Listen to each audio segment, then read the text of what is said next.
Correctly marking the spots for punching the rubber dam is crucial. Generally, there are two methods to determine the punch spots on the rubber dam. The first method involves placing the rubber dam directly over the teeth to be isolated in the mouth, marking the spots directly above them, and using the teeth as a guide.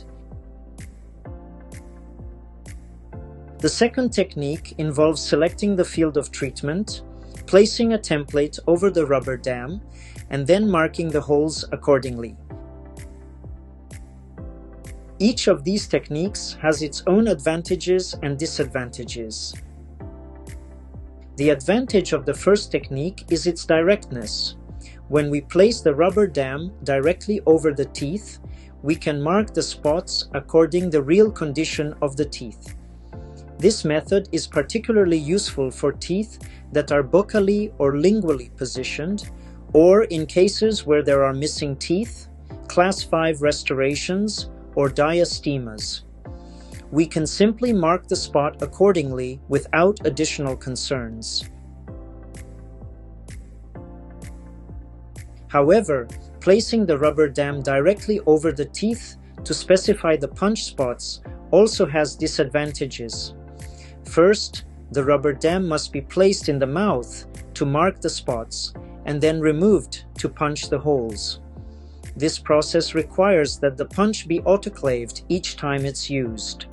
Consequently, you would need multiple punches, and the tip of the punch will lose its sharpness after multiple autoclaving cycles.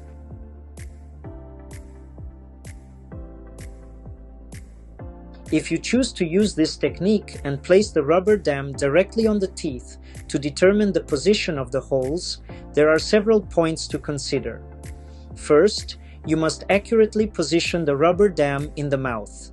Then, carefully stretch the rubber dam over the teeth you wish to mark.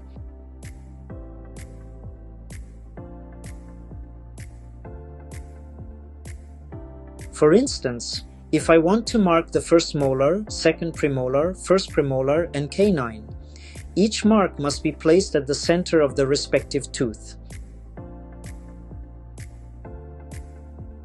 After accurately marking the spots from the center of the teeth, we will punch holes in the rubber dam as demonstrated in previous videos, based on the size specifications provided. We will then install the rubber dam onto the mouth.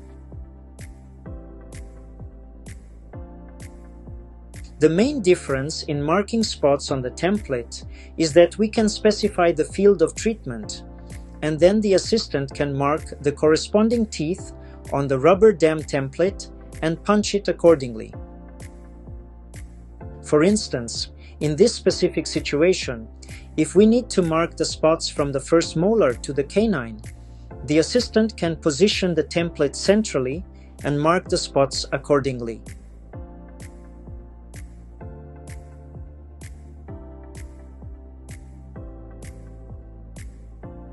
In this view, you can observe that using the teeth as a guide for marking the spots results in greater distances between the dots.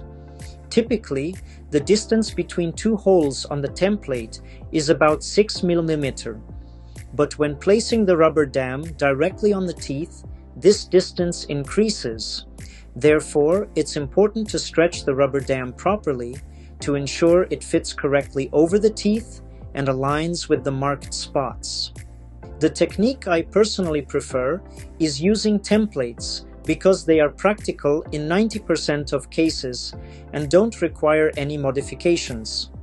Moreover, by using a template, we ensure that the punch remains clean, allowing the assistant to use it multiple times without needing to autoclave it.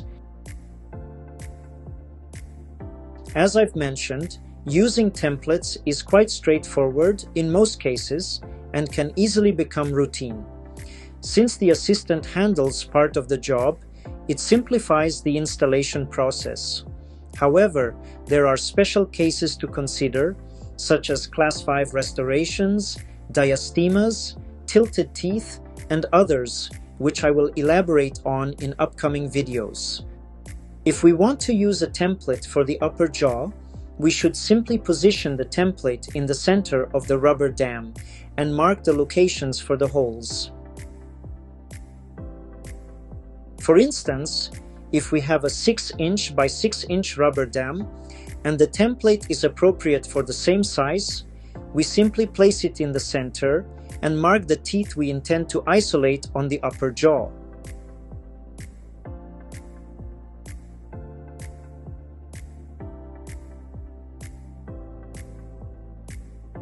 If the treatment area is on the lower jaw, and we place the template in the center of the rubber dam to mark the holes, for example, from the first molar to the canine, there will be a significant amount of rubber dam material remaining behind our marks. This excess material could end up covering the patient's nose, which is something we need to avoid.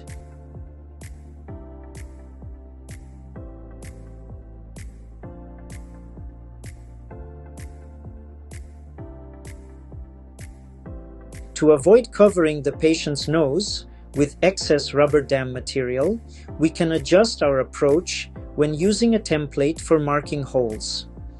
Draw a hypothetical central line on the rubber dam and align the template so that the last tooth on which we plan to place the clamp is situated at that line. This adjustment ensures that the rubber dam is positioned correctly and minimizes excess material at the back, preventing it from covering the patient's nose.